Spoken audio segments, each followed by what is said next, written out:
right. And 3, 2, 1. And with me tonight, again, coming back to the paradigm shift, Leo Zagami. Hi, Leo. How you doing? Great. I love your microphone, man. You have a great mic.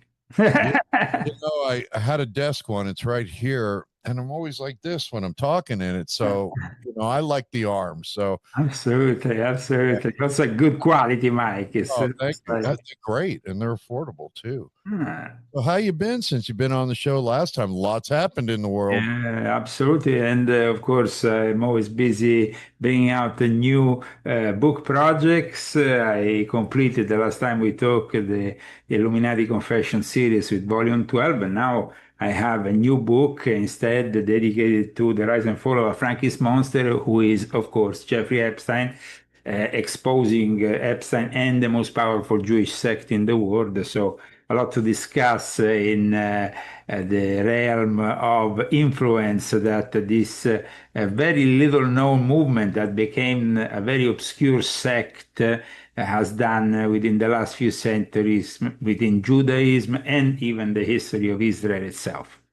And I love the cover. I mean, that's Yes, the cover. I mean, I must say that I always come up with some original ideas, and I have a great partner to then develop them to the fullest, who is called Vincenzo Viceversa. He's in Italy. He's a graphic designer, a maestro, an expert of occult symbolism in his own right. yeah. So he actually used to be a member of the Temple of Psychic Youth during his youth. Oh wow. And then after he developed, of course, he is now much more evolved. He was somebody who I've been knowing forever. I mean, I first met him in 1989, so we share a really long friendship. Yeah, that's a long friendship for sure. Well, that's great. And you're mentioning Jeffrey Epstein, from what I hear. Yes, Jeffrey Epstein, you see, in this case, the symbology of Frankenstein is connected to the Sabbatean Frankist because it was partly inspired, I mean, I'm quoting Rabbi Antelman, Jacob Frank inspired the name Frankenstein aside from the Castle of Frankenstein. And then you have, of course, Jeffrey Epstein as a symbol of the mad scientist who creates, wants to create something bigger than himself, and he is at the same time himself also a monster, just like in the Frankenstein novel of Mary Shelley, who goes out of control. And of course, we know what happened to him after. I mean, there is always some obscure legend of him disappearing in Antarctica. In this Right. case, we have Frankenstein who disappears also at the end, and we don't know really where he ends up. But in the cold scenarios of the North, in that case. And I must say that we had a great synchronicity with Halloween. It was our intention, and also, of course, the new film dedicated to Frankenstein, which is, I must say, a masterpiece in its own right.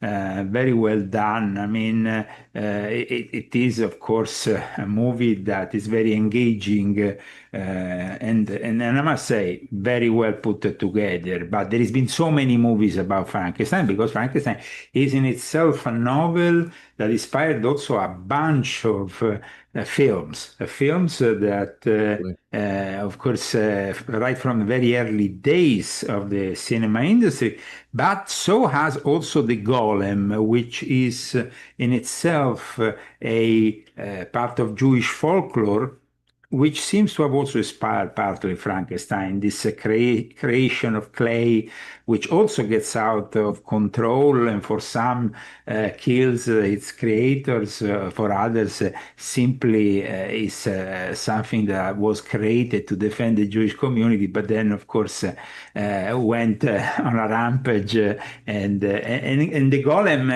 it's Oh, wait, also wait, wait, very wait a minute. important. Frankenstein was created to protect the Jewish. It was like a folklore or something. No, the golem was, you see, Frankenstein was actually based partly on the golem, the name, of course, partly inspired by Jacob Frank, the husband of Mary Shelley, or at least the future husband of Mary Shelley, who put together this novel. He had then written later The Wandering Jew, so he had very much knowledge of such topics. But the golem is a creature that allegedly was created by a rabbi called Judah Loef ben Bezalel, who in Prague, which then became the capital of alchemy, of mysteries, surrounding also, of course, John Dee, who also went there with Kelly, and so the golem is in itself something that predates the Frankenstein tale, but is also a very inspiring story. And in fact, there were very early movies in the silent movie era based on, especially on the golem written by Meyrink, who, by the way, was also somebody who had a lot of esoteric knowledge. You see, the golem gets created by these rabbis who use the Kabbalah in an inappropriate way, let's say. The legend, of course, tells us of a creature that is manifested through these magical names of God. And of course, it's like a sorcerer that creates this crude automaton kind of figure. And that is a little bit what Frankenstein is. So there is a lot of similarities. And that's why it's been said that it was inspirational for Mary Shelley, who, of course, took her inspiration soon after also the Sabbatean Frankist movement had manifested. And within the novel, we have cited, I think, even Paracelsus. We have also cited the fact that Dr. Frankenstein went to school in Ingolstadt, which is the place where the Illuminati were founded. So we could also connect the symbology, let's say, of Frankenstein in a way also to the Illuminati, that get created within the frame of Freemasonry and that get out of control, just like the monster of Dr. Frankenstein. Wow. And we're living that today. And yes, of course. I mean, you see, there is today a lot of hate towards the Jewish community and towards Judaism in general. But my book wanted to be very respectful. In fact, I'm very glad that I have received praise by people, even in the Hasidic community, because it is very out of the ordinary that somebody who is not a practicing Jew puts together a book with so many details about a sect which has only been discussed by a few Jewish historians, Israeli, like Gershon Scholem, for example, one amongst the most known, who was also known for his vast knowledge of the Kabbalah. But even today, if we go into the universities in Israel, it's a topic that kind of, it's not deemed comfortable within, let's say, the Jewish world. Mainly because as you read this book, you understand that a lot of rabbinical schools had been compromised even within the most orthodox factions, not only the liberal ones, which are themselves a product of the Sabbatean Frankists, especially because Sabbatean Frankists became the first one to then inaugurate or at least to join a situation where they had a lodge, a first lodge of Freemasons who were open to the Jews, who then manifested in a secret society known as the Asiatic Brethren, a secret society of great influence, who will become very influential with all the secret societies of the 19th and even the 20th century. I'm talking about a secret society that was deemed as one of the foundation elements for the Ordo Templi Orientis of Aleister Crowley, a figure which once we analyze closely, we see is very much connected with what the Sabbatean Frankists did. You see, the problem is that at the time, I guess, of Aleister Crowley, like I explained in my book, there wasn't even that many Kabbalistic texts translated from Jewish into English. The few, it was quite rare. But at the same time, we have to understand there was also Christian Kabbalah before that, and there was, of course, a manifestation within the Jewish community when these two alleged messiahs came around, Sabbatai Zevi and then Jacob Frank. They were mixing elements from various religions. They were being syncretic in a way that is typical also of the Illuminati, because they are the inspiration for a lot of what went on in the Illuminati. Just think about the fact that the epicenter of the Illuminati was, of course, Germany, and Frankfurt became then one of the most important banking centers, and that's where Jacob Frank in particular was received like a king on earth at the time, and then he retired nearby in Offenbach in a castle until the end of his life. And he was very much inspirational with this influence he had, especially within a Freemasonry in Prussia and what is now Germany, that was, let's say, close to the Jews. And instead, because of the Asiatic brethren, it opened up also, though it wasn't enough. And in fact, later on, the B'nai Brit was created, which I also explain in my book, the connection with the Sabbatean Frankists. However, it is definitely a very interesting book in regards to the connection to Epstein, and not only Jeffrey Epstein, but also, of course, his main accomplice, Ghislaine Maxwell, who both come from families who have their roots in the areas that were infested by the Sabbatean Frankist heresy. And the father of Ghislaine Maxwell was particularly fond of Jacob Frank. And so we have here a analysis of the Epstein case, which is very original. And, you have so many journalists, so many authors talking about this topic that is really difficult to bring out something new now. But once you open this book, you realize that nobody has really taken this angle to the story. And this angle is important because it makes us understand the weakness even of the state of Israel from its very foundations. And that was recognized. I had friends who were religious Zionists who came to me and said, Leo, we no longer believe in religious Zionism, because Zionism in itself, like you say, was already a compromise of two factions, the secularized factions of the Jewish world, which was secularized, by the way, by those Jewish people who had pushed within the realm of the Illuminati, the Philosophie Sociale. We have to understand that in this book you will find, for example, a direct relative of Jacob Frank involved with the French Revolution. So we're talking about a very important moment and very inspirational for what is the Philosophie Sociale, which is considered at the basis then of the thought that was carried on of modernizing society in the direction that then we also saw with, of course, the American Revolution also.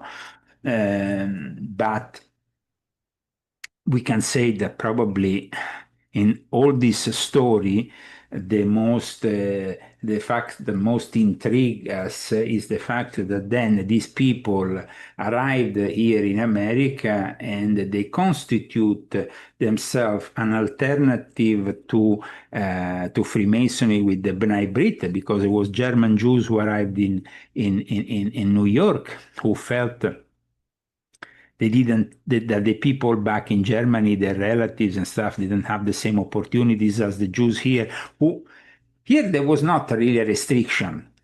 Actually, here, I must say, it was like more Freemasonry adapting to the Jews than the Jews adapting to Freemasonry, because even in the Albert Pike reforms, you can see that element, the fact that maybe you want to take off certain Christian elements to not make it awkward for them when they join the upper degrees or teachings within the ancient and accepted Scottish Rite, something that was also pointed out by Crowley at one point.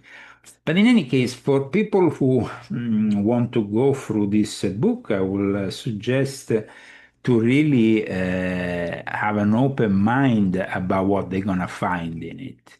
Because I start from pedophilia in modern day Israel, why there's such a wide acceptance, and then I carry on from there, and I bring you this incredible story that then ends up with Oliver Cromwell, the beginning of what then later on became from Christian Zionism, then Zionism. And this is really the basis of today's problems in our society. Sure. All the various, let's say, misunderstanding, but always respectful of the fact that my approach is not anti-Semitic in any way, shape, or form. It is about denouncing, and in fact, the people, even within the Jewish community who got this book, have told me, Leo, we really like the fact that you have stressed this element that the actual victims, the first victims, are the Jewish people themselves, or even the people who are living in today's Israel. That's true. Yeah. Yeah. And wow. So there's, I think when most people think about Jeffrey Epstein, because that's really his name, not Epstein, it's Epstein. Yeah. Well, people call him Epstein, but it's really Epstein. No, it's Epstein. And the Stein is a very important element in the Jewish also interpretation of names, letters, and numbers, which, as you know, are part of the Kabbalistic and mystical interpretation. Because when you see Frankenstein, that Stein stands for stone, but also there is an element that is connected with the Ein, which is in itself also a letter of great importance. So you have to understand that in the Jewish language, nothing is really left to, there is nothing superficial about it. There is maybe a deeper meaning that many people need to understand, but of course, not everybody is a Kabbalist. Not even the majority of Jewish people understand the Kabbalistic interpretation of their language. I remember once a rabbi said, probably you know more about the Notaricon and Gematria than myself, so please explain me because, I'm having some problem. But I think that we are here in front of a situation today of growing anti-Semitism, mostly because these factions are played against each other, in modern society, but also within Israel itself. I explain how you have the birth of Zionism at the end of the 19th century, the Zionist movement, Theodor Herzl, a compromise between different kinds of Judaism, because at that time you had the Ashkenazi, who were, of course, more modern, more European, more. Then you have the Sephardic Jews, who are, of course, much more Middle Eastern in nature. Then you have the Yemeni Jews. Then you have the Ethiopian Jews. And putting together all these different identities, it wasn't always easy. And at times, of course, it led also to inside criticism. There was a compromise, and that compromise is symbolized by the Star of David, which is not really the symbol of Israel. It's the menorah, the symbol of Israel and also of Judaism. Star of David is a compromise of two triangles who represent the opposites, really. In this case, the more secularized vision of people like Theodor Herzl about all those modern Jews who have grown up in Europe. And because of the Sabbatean Frankist element in those lodges of Freemasonry, of the Illuminati, had gradually abandoned religion. Their interpretation wasn't so strict. Sabbatean Frankism created a reaction also by giving birth to the Hasidic Jews. Hasidic Jews didn't exist before Sabbatean Frankism came around. It was like it created so many problems, this deviance from the traditional interpretation. like I say many times during my interviews, I mean, Sabbatean Frankists, I explain, of course, their beliefs in this book, but just to make it very simple, they will eat pork on holy days. They will swap wives. They will do sexual magic based on their very twisted interpretation of Lurianic Kabbalah. This is like completely satanic in nature. Right. Boy, the Masons are just into everything. The Masons, you see, and this is very important, in fact, in this book here, to understand that in the 18th century, when speculative Freemasonry was codified and launched from England, that was the moment in which one of the most eminent representatives of the Sabbateans arrived in England, forced by the persecution in mainland Europe, where because at that point, rabbinical council started to establish a sort of inquisition for what was going on. And so they pushed people like that out of their communities. But because of the nature of the Sabbatean Frankists, they could simply go somewhere else. In this case, this gentleman here, who this painting is very obvious with the compass and everything, Dr. Falk became the most influential figure within Freemasonry at the time. He became influential. He went to London after being persecuted in continental Europe. And in London, of course, he found some bankers who were connected with Frankfurt who started to give him money. But at the same time, he was next door neighbor to Emanuel Swedenborg. He was connected with Count Cagliostro and the Illuminati. So Wow. he made a special magical ring for the Duke of Orleans. So it Wow. became like his powers, he was very much into manifesting those magical powers, but also teaching them to the Illuminati, even if they were not necessarily Jewish. Wow. Dark magic, right? That sounds like dark magic to me. Well, the basis of modern Satanism is to be found in the Sabbatean Frankist. I mean, Anton LaVey was from Thessaloniki, it's a Sabbatean hotspot where 90% of the Jewish families were Sabbateans.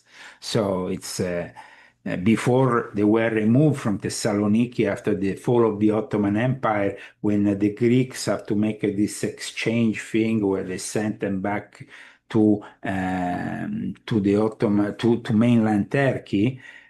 Thessaloniki, which is Salonique in old days, was the hotspot of a very much a connection, because it wasn't only the Jewish merchants present there, it was the Sabbateans who, after Sabbatai Zevi, went there, because then Baruch Russo, who claimed to be the reincarnation of Shabbatai Zevi, became the second to this trinity, which then was completed with Jacob Frank.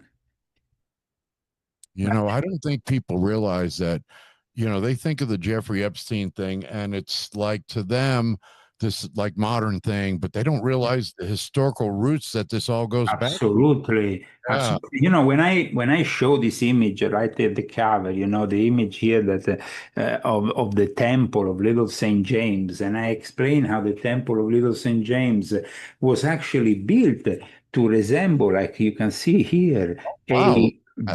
a holy hot spot for the Sabbateans in Aleppo, Syria. Look at that. So it's the same, basically. You see, they look pretty much. A connection right there. Definitely. Yes, no, but also it was a hot spot for the Sabbateans, that place.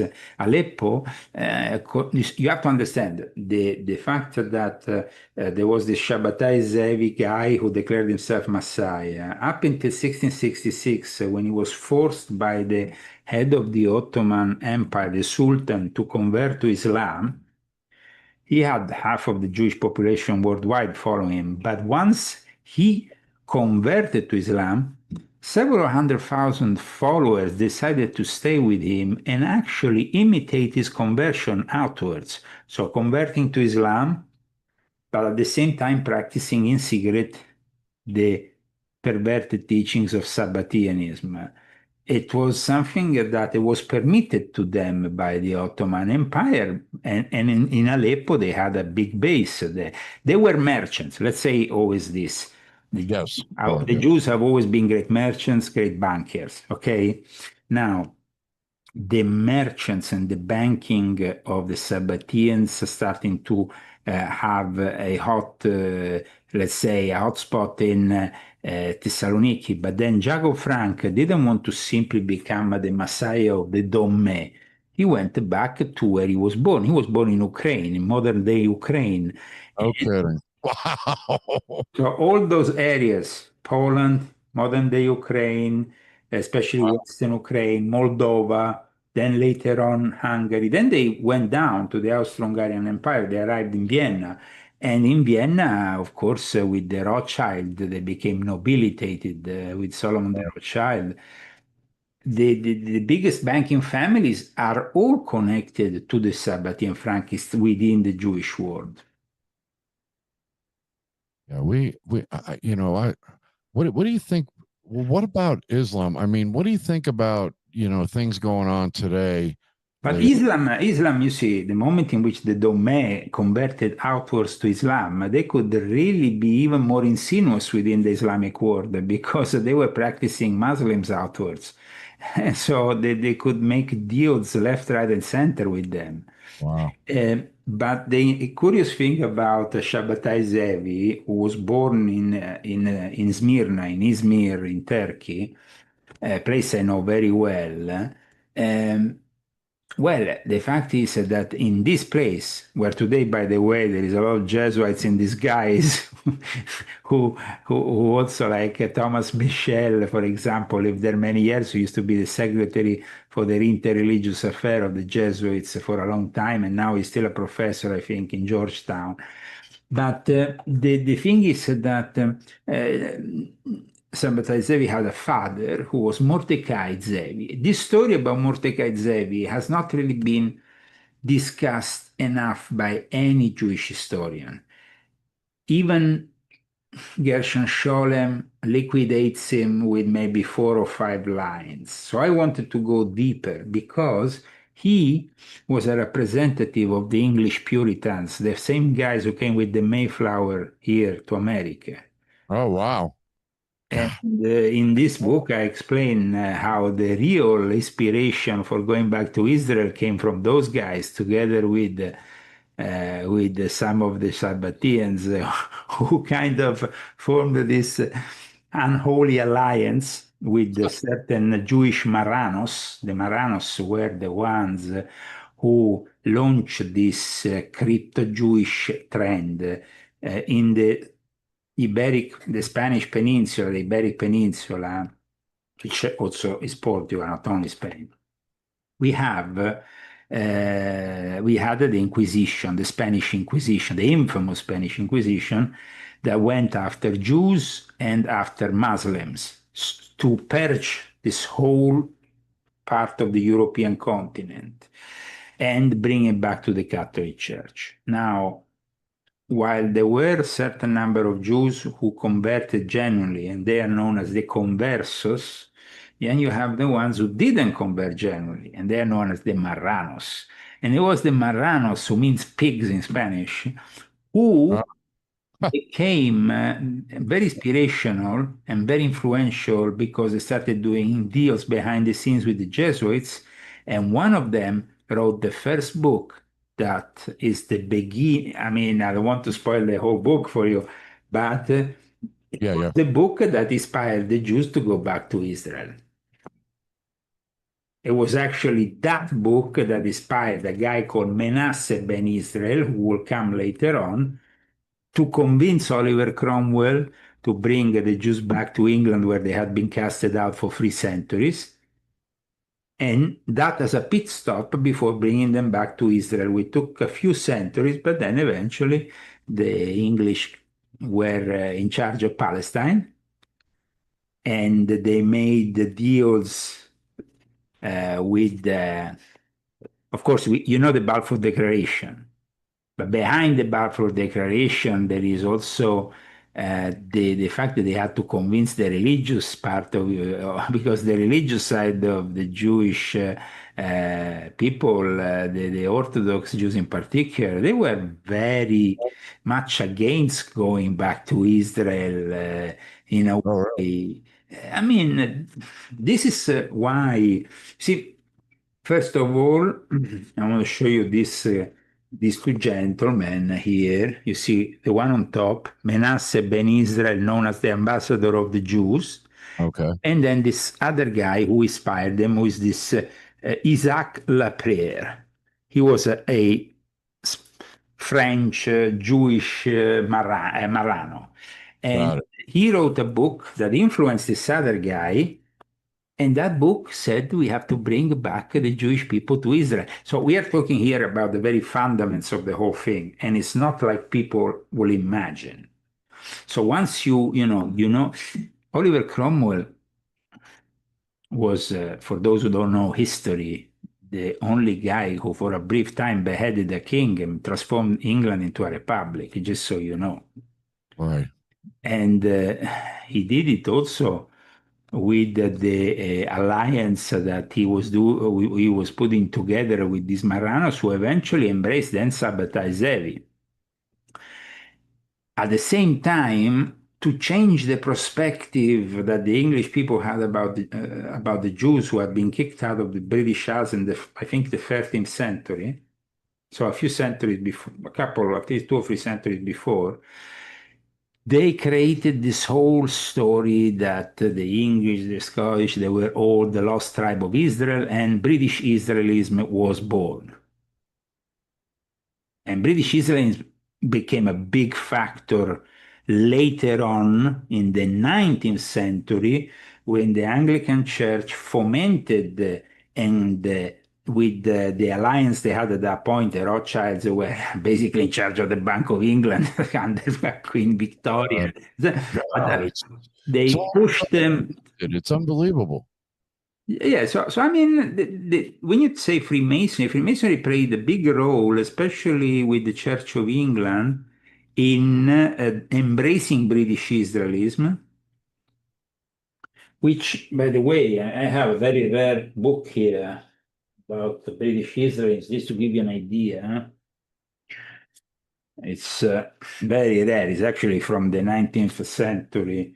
You Oh see, wow. I mean, it was in the library of Korbisky, and Oh wow. Look at that. and it's from with notes from 1899, as you can see. I mean, it's just like, Wow. and this is the book, The Anglo-Saxon Race, Anglo-Israel. Oh wow. Anglo Israel. Yes, in this book, you are basically put in contact with a series of connections that they claim Druidism had with Judaism, the festivities were in parallel, and so they constructed, of course, often artificially, this reality, because then if you go on, with modern DNA studies, this kind of truths can be easily debunked. It's a little bit like the Mormons, or I think, what was it? The Mormons that claimed that the American Indians were the lost tribe of Israel. I mean, it's like, you can create whatever in the heads of people, but then nowadays we have to instead go by the modern DNA studies that, for example, in the case of the Khazarian Jews that everybody talks about in the conspiracy circles, they existed, but embracing Judaism never made them Jews. You don't become Jew. You can embrace the religion, Judaism. So there is no DNA of Khazarian Right. Jews. And so the whole conspiracy built around the Khazarian Jews was a scam. But at the time, in the 19th century, this scam was even embraced by certain rabbis who were ignorant and thought there was a connection between the Ashkenazi and the Khazarians, which now has been fully debunked by modern DNA studies. So I dedicated also a chapter to that because I wanted to expose all those fictional claims that kind of linger in the conspiracy circles. Right. Because, I mean, there is enough to focus on without going into the speculative realm. I mean, these are the people that control the money. And at some point, AI and digital ID is coming. And that's what terrifies me. But that is also something that when it comes to Jeffrey Epstein was and is perceived by the majority of people as this pervert involved in human trafficking and in a spy ring, which is partly true, of course. But there is much more to the character than that. He was also a scientist who had an office in Harvard. He Right. was somebody who was working for the creation of Sophia the robot. He was somebody who was working for the spreading his DNA worldwide with a peculiar program that, I mean, not even Dr. Frankenstein could write to that kind of. He wanted to make a whole race of himself right here in New Yes. Mexico is where the ranch is. And wow, I No, mean, but at the moment, there is not so much talk about the program for evolutionary dynamics that went on in Harvard University because he brought basically all the professors of Harvard University to Little St. James. They are all compromised, not one, all of them. yeah, we think about celebrities and politicians. You don't think about normal people like business people, corporate people. But also the people who are supposed to give the education to us, the people who are supposed to have an ethic and a moral, because when I send my Right, son to a right. university like Harvard, I expect a high moral, a high education, and instead that is not the case. Wow.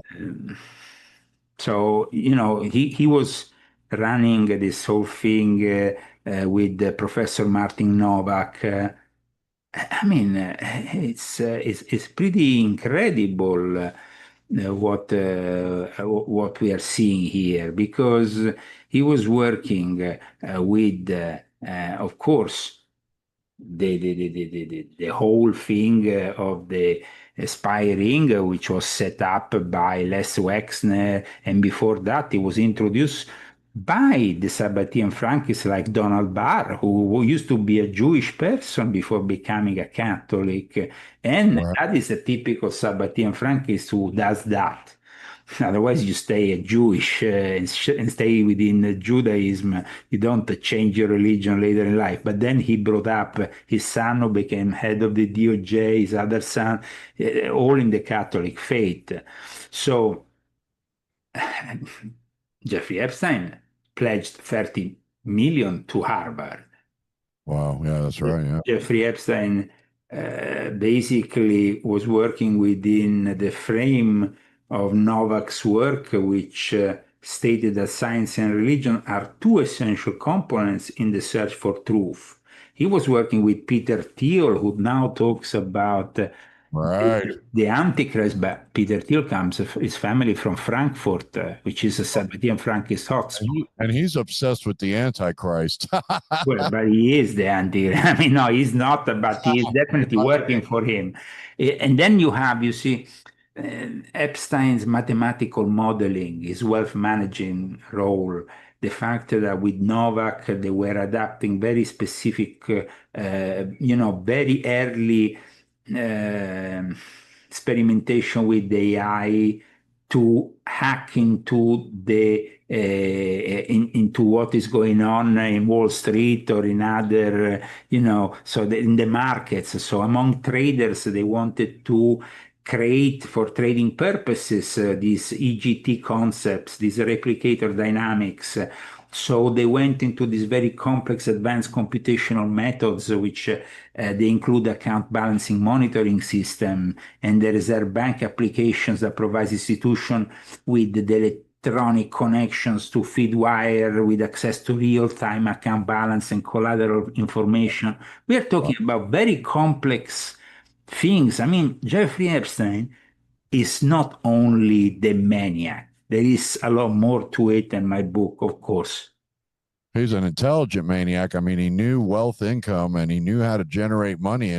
But I'm beginning to think, Leo, after speaking with you, he literally had the whole globe blackmailed. So yeah, it'd be easy But to remember one thing, and this is important. I explain how he himself was the construct of somebody else. And those somebody else were people like Les Wexner and all his buddies, including Lauder and many others, All Steven right. Spielberg and all that, that were part then later on of the mega group. Of course, he was working, with people like Ben Goertz, who created the very basis for the AG, the artificial general intelligence, for Sophia the robot, and many other things. But he was initially recruited and given these things. I mean, he was recruited by the Sabbatean Frankist elite because of his background. Stoflowski from the mother and from the father also, Epstein. He was recruited without having, he didn't have a degree to teach mathematics and science at the preppy Dalton School in New York, but he was placed there. And he was then placed in that big building that was eventually given to him by Les Wexner with the power of attorney later on given even to him in the middle of the 80s, rigged with cameras and everything. He was heading an operation. He was generating things that they wanted, of course, from him. And in exchange, of course, they facilitated his whole idea of going into all kinds of things. I mean, he was involved with the Santa Fe Institute, the quantum gravity program at the University of Pennsylvania. He was involved with so many things that is kind of like, but first of all, the people who placed them there, they were the elite, and that elite has never been exposed. That elite is the elite that created the monster as well as the Dr. Frankenstein, let's say. Right, right, sure. I mean, that Wex Lessner, was that his name? Wex, Yes, yes. Leslie or Les the Wexner. Victoria's Secret guy, right? Of course, but that was an operation which he purchased and then launched widely. It wasn't even his own creation originally, but he became, yes, of course, in charge of it, and he made it popular, and They made a lot of money, those guys.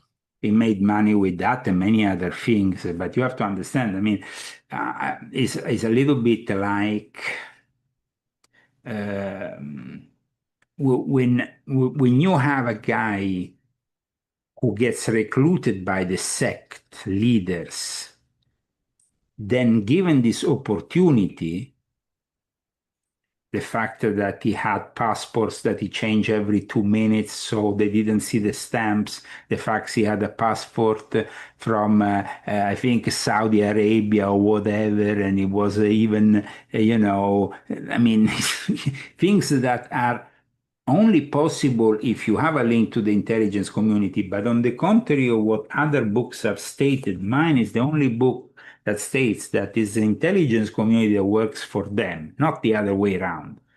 Right. So Yeah, it's not like Epstein yes. working for the Mossad. It was the Mossad that was working for the Sabbatean Frankists, the Shin Bet, the MI6, the CIA, the FBI. There's a shadowy hand you can't see, that Yes, operates all this. Ghislaine, her yes, dad was Robert Maxwell, right? yes, yes, yes, yes. And he was a double agent, He was a triple agent. a triple agent. Yes, he was working with the MI6. He was working with the CIA. He was working with the KGB. And he Wow. was working actually even with What the did Mossad. you So, do, I right? mean, no, he was a triple, quadruple agent because he was working also with the Mossad. So, in the end, he ended up being whacked by the Mossad on a deal that he had done Right. that they didn't like. And so they basically went on this yacht, which was entitled to Ghislaine, and they killed him. And he was found, lurking there on the surface in the middle of the sea. Wow. But his real name was never Robert Maxwell, and I don't, yeah, I don't think any of them get out alive, to be honest with you, at some point. no, no, it's not true because, for example, Ghislaine Maxwell is actually Yeah. probably going to come out alive because she has compromised enough to come out alive of the whole picture. I mean, Ghislaine Maxwell had an opportunity that was not given to Epstein, that was not given to Jean-Luc Brunel. These are the only three figures that were put in jail. All the very powerful people were never put in jail. Oh, none of them. None of them. But Robert Maxwell had introduced actually Ghislaine. This is something Ghislaine Maxwell will never admit. But because she plays stupid when they ask the Right. question, who introduced who? But in reality, Robert Maxwell was the guy who was in contact with Les Wexner, with all those other people, because then when in 1991 the mega group was formally founded as this powerful Jewish study group, Robert Maxwell was one of the main, let's say, figures, even if he didn't last long, because after he would become himself a victim of the great game, as they call it in the spy world. His name was Jan Ludwig Iman Benjamin Hock, and it's not the Maxwell family that we have to Oh, research in really? this case. It's the Hock family that came from what used to be Ukraine, Carpathian Ruthenia, which was a Sabbatean Frankist hotspot. And in fact, in my book, I also show a very early pic of Jacob Frank and of Robert Maxwell, Wow. who look pretty much the same. Oh, look at that. Oh, wow. And in this research that I conducted, you see, it's also fruit of my own personal experience, a research which I conducted in Russia, where I knew people from the Sabbatean Frankist who at least were, let's say, survived to the persecution that in the Soviet Union people like Stalin had done for most of the Jews, but not the Sabbatean Frankists. They were considered aristocrats. And I explained that in the book.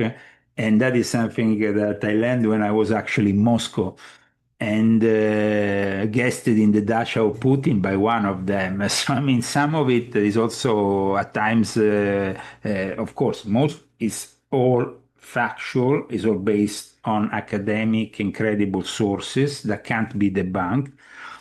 Very rarely I cross-reference also with my own experiences. In the case of Maxwell, that was what then brought Jan Ludwig Idman Benjamin Hock to then legalize his name to Robert Maxwell, because he was simply inspiring his surname to his inspiring leader, which was Maxwell Knight, Wow. That's crazy. who was a friend of Alistair Crowley, so, I mean, there is basically always a link with all these people. I know. It And, all connects. It really does. All right, Leo, we only got a couple of minutes left. So uh, tell folks where they can see your podcast and when, and go ahead. well, I mean, you can always find all my latest articles on leozagami.com together with the links for this book and also all the others. You can also find me on the Leo Zagami Show, which is broadcast on YouTube. I try to survive the shadow banning and the censorship that removed me so many channels during the course of, I was one of the first timers when it comes down to exposing the elite and the New World Order from 2005. Right. That's right. And then, how many years later we are? Yep. You were right the whole time, man. Yeah, I was right, but also instead of having a channel with 1 million subscribers, because of all the censorship, I have just a few subscribers, and it's, I think, great injustice. But you have to admit that in any case, maybe I still reach a lot of people with my books, and regardless of the censorship, the persecution, the arrest, and everything else that pushed me to even change my own citizenship from Italian to American, in the end, we Oh, are still here. And I'm glad that we can always have a great chat on your show. And thank you for having me on for promoting the Leo, thank Rise you. and Fall of Frankie's Monster. I mean, I don't know how you fit all that information in that brain of yours, but when you come on, I actually learn things. So, Well, it's always a pleasure. I mean, I think that is about being able to explain that this is a very complex word. And in fact, that complex word, as you know, I have fitted into those 12 volumes really the basics of it all. Now, with this new project, which is outside of the Confessions, I start a new series of essays, which I hope the people will appreciate. And people tend to read less and less these days. That's a problem. But I think that it's very important to really read, to maintain yourself aware, and to reach a level of awareness. You can't simply read a page on the internet or listen to a podcast. Sometimes you have to really dig deep. You got to read. And with all the reference and all the sources I have, then you can also go in your own study and then maybe make your own additional research and maybe write your own book if you're capable. Yeah, well, I know you do a lot of research when you write your books, and we appreciate you. We really do. We got to have good authors like you out there giving the truth, you know. Leo, thanks for coming on the Paradigm Shift. I really appreciate it. Always a pleasure, and we speak soon. Take care, my friend. God bless you. Take care. You too. God bless you.